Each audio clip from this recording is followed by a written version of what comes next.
everyone, and for those of you tuning in live, welcome. I am Myra Baiti for BBTV, coming to you with the big update. 6 Army University students sentenced to 18 years in prison for the death of a cadet with a steam iron. As reported in local news portal M-Star, the late victim, Cadet Officer Zulfarhan Osman Zulkarnain, passed away 4 years ago at Serdang Hospital on June 1st, 2017, with 80% of his body covered in burns.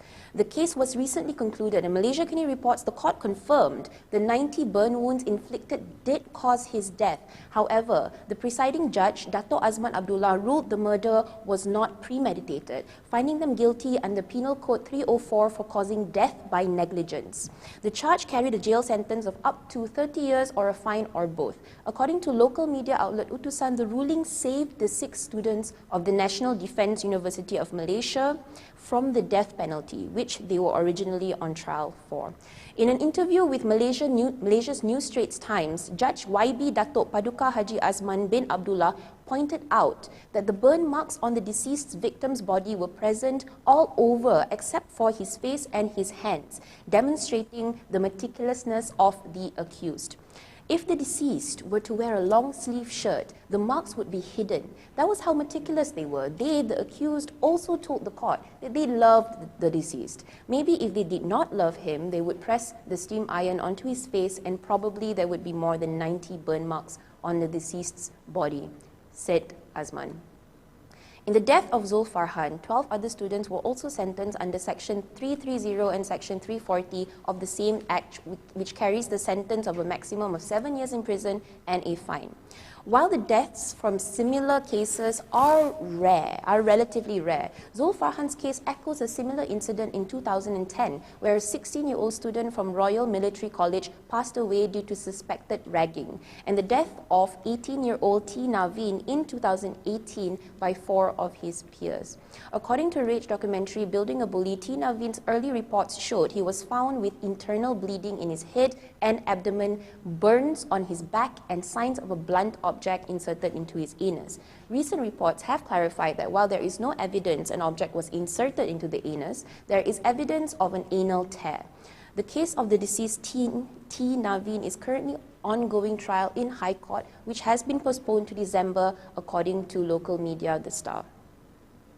In other disturbing news, Joker arsonist admits his actions were influenced by the Odaku train attack. According to the Japan News, Kyuta Hattori, 21, who went viral earlier this week for attacking 17 people on a train in Japan dressed as Batman's Joker, told police he was influenced by an attack that took place back in August in the Odaku train line.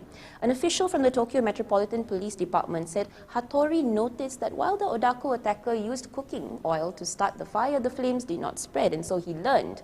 I noticed that cooking oil doesn't burn well, so I used lighter fluid that I put in a 2-liter plastic bottle, said Hattori, adding that he tried to intensify the flames using an aerosol can.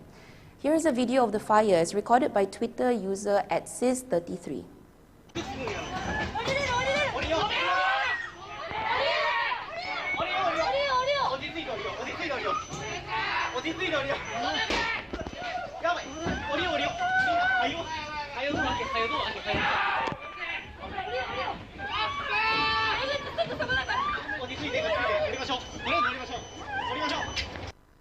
The Joker fan did not stop there. On top of igniting train seats on fire and injuring 16 people, Hattori also reportedly sprayed pesticide on a 17-year-old male and stabbed him through his right chest with a knife approximately 30 centimeters long, puncturing his lung.